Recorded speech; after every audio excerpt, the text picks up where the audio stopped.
los albores del siglo XX, 7 de cada 10 mexicanos estaban vinculados con el campo. Sin embargo, las compañías deslindadoras, en su mayoría extranjeras, habían favorecido que las tierras quedaran en manos de hacendados y rancheros. Para 1910 había 8,000 haciendas en el país.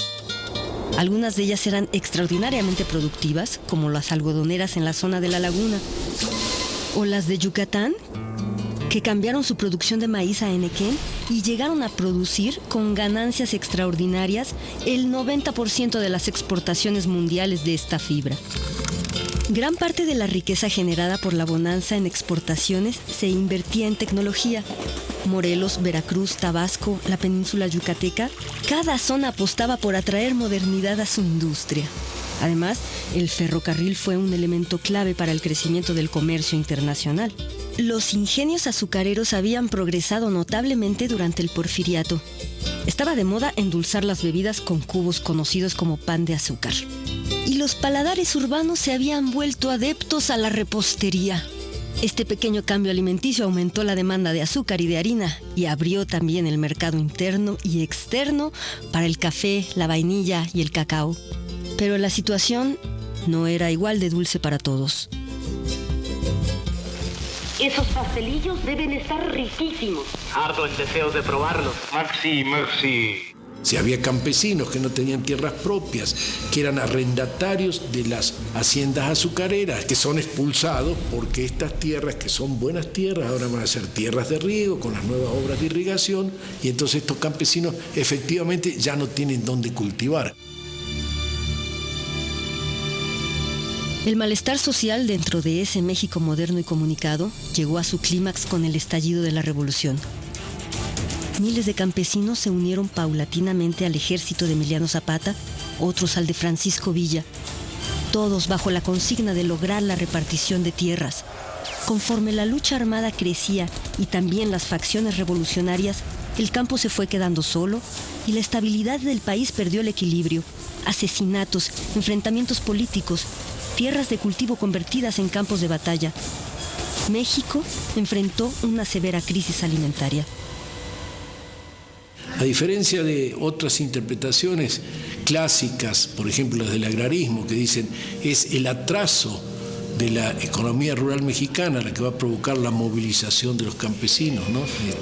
En realidad es como ocurrió en general en las revoluciones del siglo XX, es la inserción desordenada de algunos elementos de modernización en la agricultura lo que va a provocar disfunciones en ese modelo que de alguna manera durante 3 o 4 siglos había funcionado.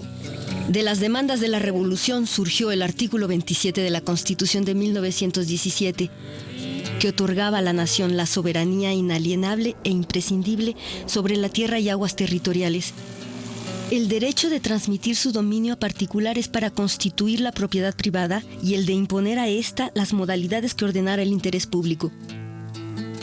Se estableció la restitución o reparto de ejidos a los pueblos y se declaró que los productos del subsuelo eran propiedad de la nación. Para los revolucionarios, 1917 fue el año glorioso de la Constitución. Para el resto de la población, el año del hambre.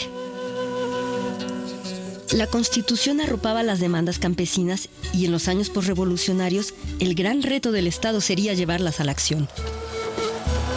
Ni Obregón ni Calle pensaban que la solución era el reparto masivo de tierras. Pues ellos creían en realidad en el sistema de plantación, en el sistema de una hacienda tecnificada, modernizada, digamos, que incorporara precisamente el proceso mercantil a una escala adecuada, competitivo, etcétera, etcétera.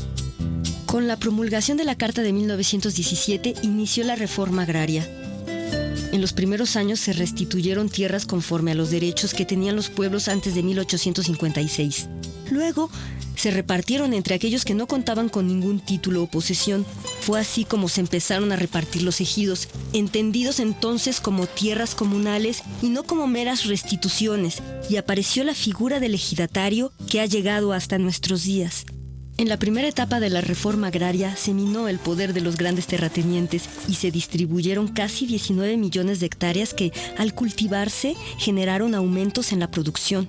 En 1923 se formó en Veracruz la Liga de Comunidades Agrarias, presidida por Úrsulo Galván, formada por campesinos militantes que disputaban bravamente la tierra al latifundismo y sus lacayos.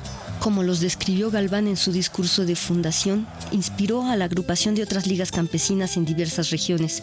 Así también empezaron a surgir líderes que con el tiempo adquirirían un gran peso político y poder.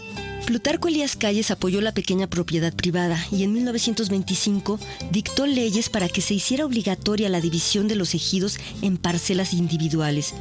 Después de su mandato, Calles declararía que el agrarismo y el ejido eran un rotundo fracaso y por ello debía frenarse el reparto de tierras y proteger a las grandes propiedades. En la década de los 30, el Estado instrumentaba políticas que pudieran poner en marcha al sector. Se creó la Comisión Nacional de Irrigación y el Banco Nacional de Crédito Agrícola y se impulsó el desarrollo de la infraestructura de caminos y la investigación. Para 1934, el gobierno había creado el Departamento Agrario, que se encargaría de estudiar y aplicar las leyes agrarias, así como de resolver asuntos relacionados con el campo. Con ello inició una nueva etapa en la reforma agraria, cuyo clímax llegaría muy pronto.